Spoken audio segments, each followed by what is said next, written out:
Warum fällt es so schwer, alte Muster loszulassen?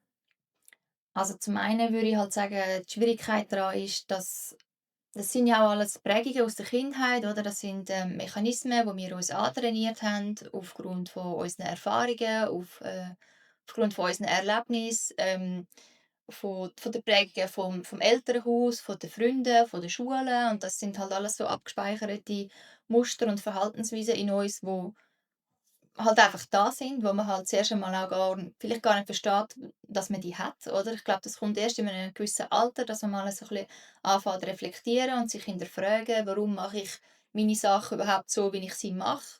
Und ich denke, es ist auch ein bisschen eine Typenabhängigkeit. Es gibt vielleicht Leute, die hinterfragen das gar nicht, oder? Die sind nicht so fest, in der Selbstreflexion. Jetzt wir sind 2 Menschen, die das halt einfach schon unser Leben lang machen, wo sich, eben vielleicht auch mal ein bisschen zu fest hinterfragen. Ja. Aber, eben so kommt man halt dann an die Punkte an, wo man sich kann überlegen: «Okay, warum mache ich etwas so, wie ich es mache?» Und dann kann man sich auch überlegen: «Ja, passt mir denn das? Tut mir es gut? Finde ich das gut? Tue ich ja, wie verhalte ich mich auch zu anderen Menschen?» Mhm. Und, ja, darum ist es in erster Linie mal nicht so einfach zum Loslassen, weil das halt ganz tiefe unterbewusste Prozesse sind oder Verhaltensweisen, die antrainiert sind und die sind halt nicht einfach so zum Loslassen, oder? Mhm. Wir leben ja schon irgendwie 15, 20, 30 Jahre, 50 Jahre, 60 Jahre mit dem, an dem Zeitpunkt, wo man sich mal anfängt zu hinterfragen, und darum, ja, fängt es dann dort mal an, dass man sich damit auseinandersetzen kann und, mal anfangen probieren, das ein bisschen loswerden, oder? Aber Mhm. das braucht einen Moment halt. Ja, und viele Muster sind ja auch, gesellschaftlich.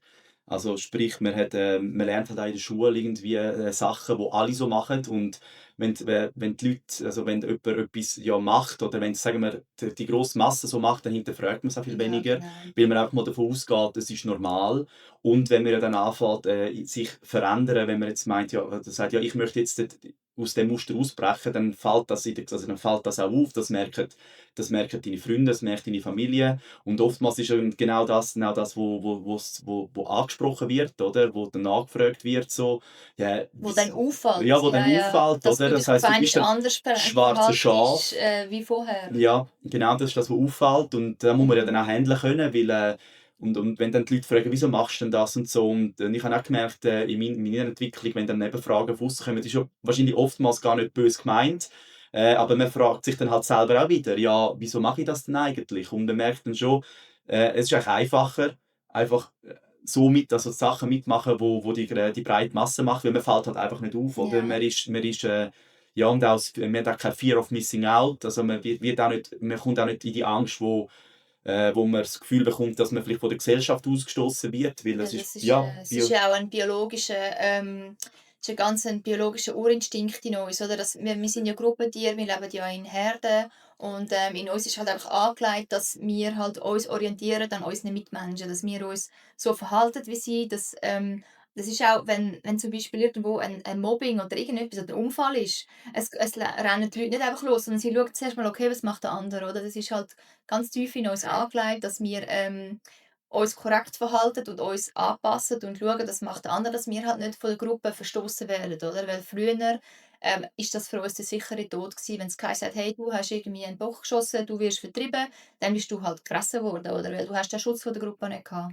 Und das ist schon oftmals auch ein Grund, warum man sich auch gar nicht getraut, eben aus Sachen ausbrechen, Verhalten ändern, Neues ausprobieren, mutig sein, oder? Genau, da braucht es Mut, braucht es auch eine grosse Portion Mut. Also könnt ihr euch auch schon mal auf die Schulter klopfen, wenn ihr überhaupt euch, schon mal auf den Weg von der Persönlichkeitsentwicklung begeben habt. mhm. Das ist ein Riesenschritt, wirklich. Ja, und viele haben eben so Muster, die laufen unbewusst ab, oder? Und das ist sehr energiesparend, auch, für unser Hirn, oder? All die Auto fahren, die kennen das.